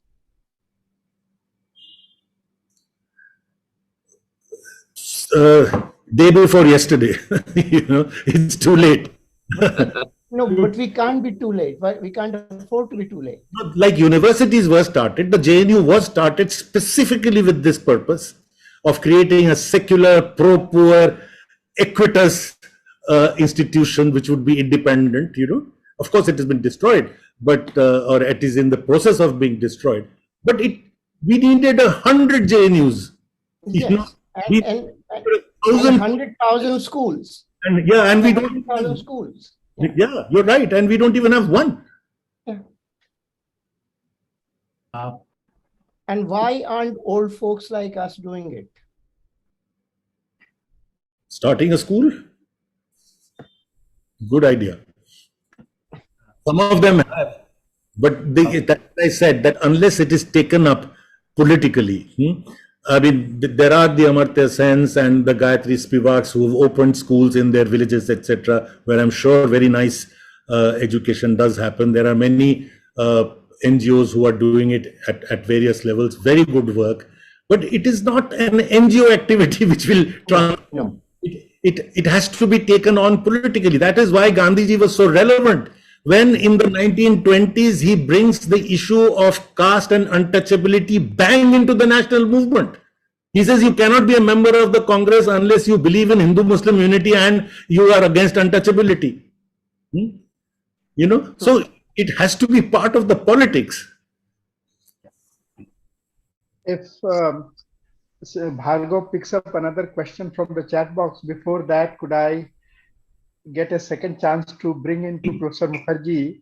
I saw Professor Mukherjee and Professor Mridula Mukherjee in a photograph in which they were sitting behind a well-known leader of Congress party, and the impression I got was that they were participating in the movement of civil society organizations called by that party. So, I mean, if it is not too improper, can you say a few words about what is happening in the electoral political struggle, and how things are being thought about people who matter a order of magnitude more than we do? We were there only as an observer and as part of the civil society groups. This was a meeting, to make it clear, which Rahul Gandhi had called to meet various civil society groups, over 100 of them from all over the country, in preparation for the Bharat Jodo Yatra, that is to start from the south of India and going up to the north, right? And his stated position was that this is, while it is being promoted by the Congress party, it is not a party program.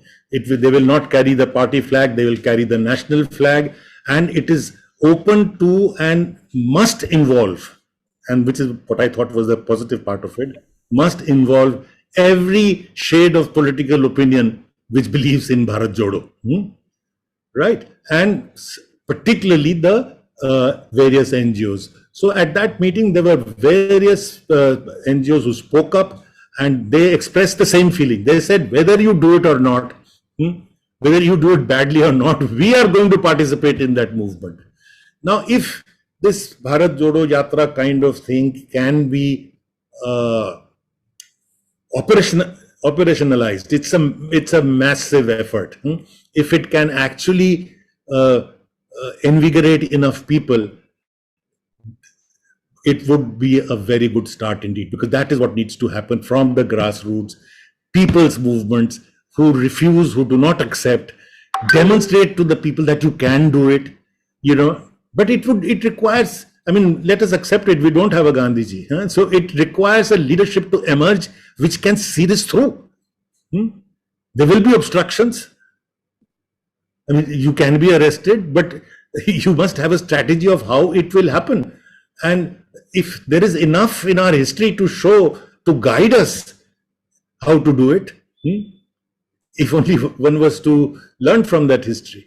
But in these dark times, efforts like these seem to me personally are good signs that there is an effort to not only tweet and express your opinion, but to actually go down and start a yatra across the country. It makes sense. Absolutely. Bhargav, some other questions are there? Please. Yeah.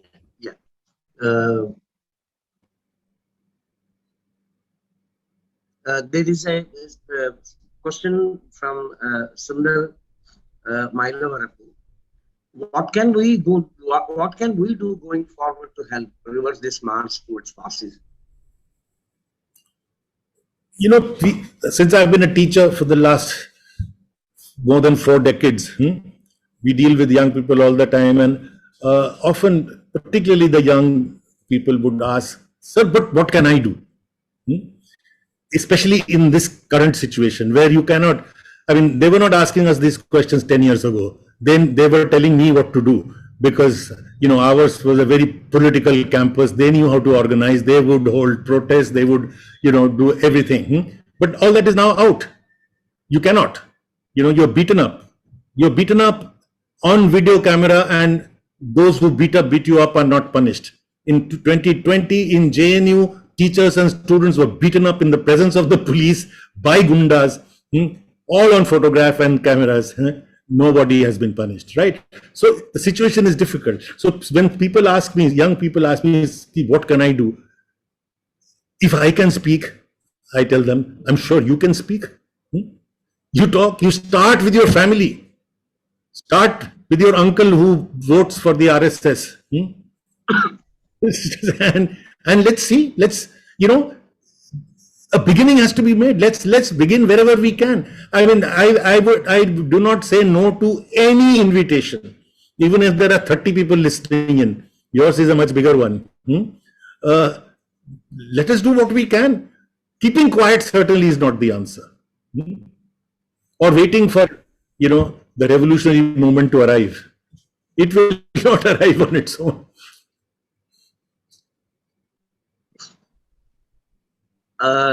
People have shown that they're active on the social media.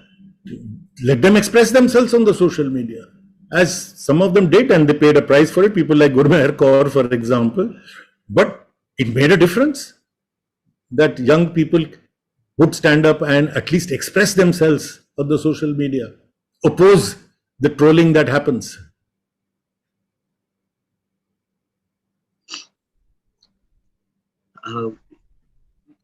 There are not many questions, and as we are moving towards the conclusion of this session, there is a response from Anil Sadgopalji to your answer for his earlier question.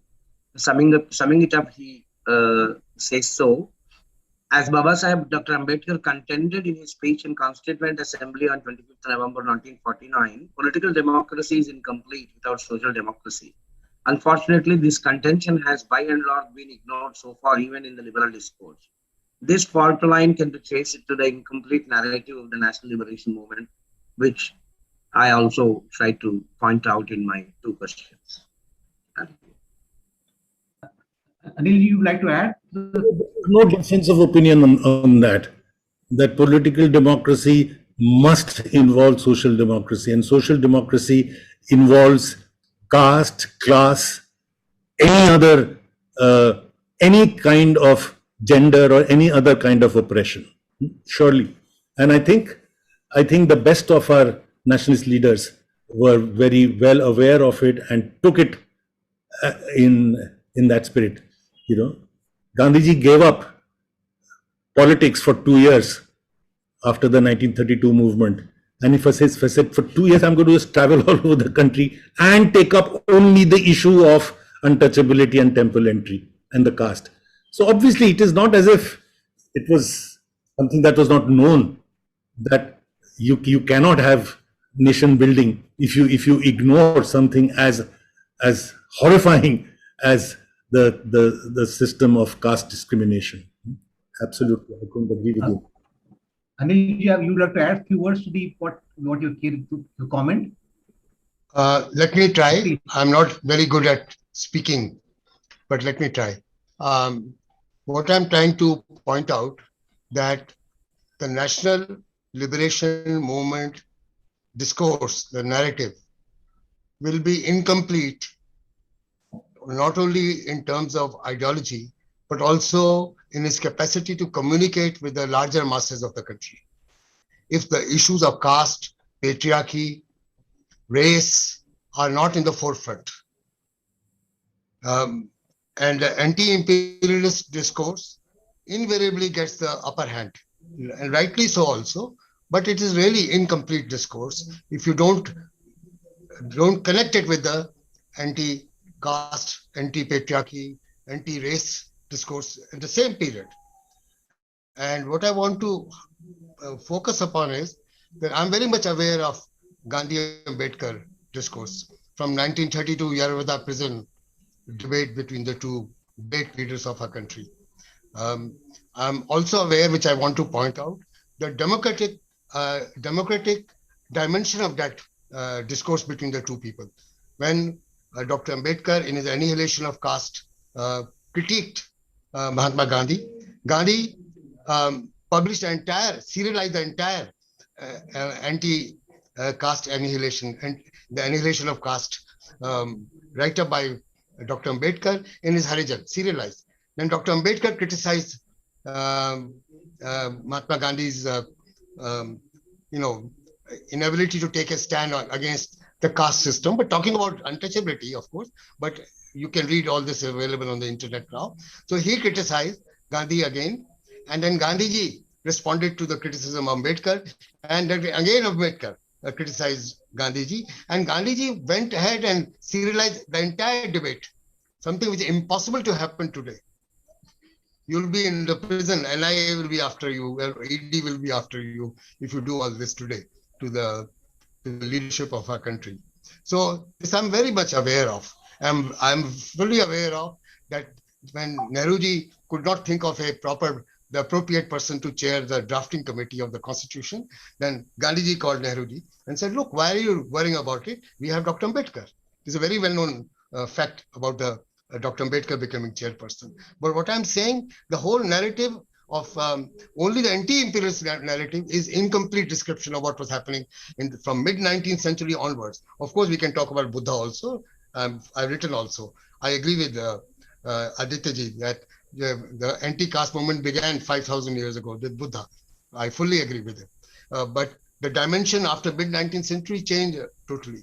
The whole education system today is founded on promoting education for the upper caste, upper classes, and basically for the men, for the boys, and for the adolescent boys.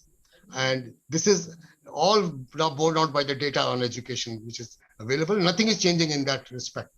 All this was brought out by the anti-caste movement. Shahuji Maharaj, who's not known in the country, widely. Shahuji Maharaj from 1994 onwards up to 1920 created a universally available, entirely free, state-funded, free common school system, the first and the last common school system of India, where everybody studied together. Don't forget, in the hostel which is set up, children from various religious backgrounds, various caste backgrounds, Muslims included, all lived and studied together. These are revolutionary happenings of the country. We should be highlighted in all discourses about what happened from mid-19th century onwards. And when you look into the debate in the Imperial Assembly from 1911, where Gopal Krishna Gokhale's bill on free and compulsory education, the debate which followed, I'm just referring to one statement by the Maharaja of Bardhaman, who said it is wrong to keep mixing Bhangis, he used the word Bhangis and upper caste people, the Brahmins together. For Brahmins and Bhangis both cannot learn, both cannot be expected to learn the numerals and the letters because Bhangis are unable to learn. This is all recorded, well recorded. So all this should be brought out openly. And this we are still fighting. It's not only the Dalit boy who drank water, tried to drink water from the earthen pot, who was killed just a few days before that, before the 75th anniversary of 15th August. A few days before that, a girl studying in class 10 in a village school of Western Madhya Pradesh in my state, near Ujjain and Indore area. She was returning after finishing the school. She was stopped by upper caste RSS type elements who stopped her and said, the words were, "Tumne himmat kaise ki school jaane ki? How dare you go to the school?" This happens in 2020, in the 75th year of our independence. Yes. And she said, "I will continue to go to school." So they went to her family and beaten up everyone. A couple of people died. Now, this is something not just to be recalled again and again. This is symptomatic of what has been going wrong in our entire discourse about nation building for last 150 years. It's always dominant. You see, people have written about it in 1920, 1920, that period, when Congress party was well constituted and Gandhiji was trying to change it from an elite movement to a mass movement. That is what he did from Champaran movement onwards. So at that time, this was noted that the entire elite leading the Congress party is criticizing the discrimination and the wrongdoings of the British Raj, rightly so, but is not referring to what is going wrong in the Indian society. What is wrong with the Indian society? That is not being discussed. That's always been in the background. Gandhi's battle against untouchability is most welcome and to be respected, but that is not the answer to the Brahminical hegemony in India. That is not the answer. As Ambedkar wrote in his response to Gandhiji, and now it is Harijan, published in Harijan, that Gandhiji is saying that he's asking people to sweep toilets, to clean toilets, in order for the upper caste people to sort of save their souls. He said, my fight is not about saving souls of the upper caste. My fight is to demolish the caste system. Where it is in the national discourse even today. Thank you, Anil. That's all I want to say. Yeah, please. Thank you, Anil. So we are moving towards concluding the meeting. This is for the excellent presentation, and what Aditya ji said. One thing which I really like. Freedom is not divisible. Fight for freedom for others. We have to that is the major lesson which we have to draw from today. The situation is really bad, and whatever we have to do, we should continue with that struggle, with that debate. Thank you all. Thank you, Prof Aditya Mukherjee, for accepting our invitation. Thank you all for joining the debate, and thank you. Thank you very much. Thank you very much. Thank you, Sudesh. Thank you, Subhashji, and so many others. Thank you very much.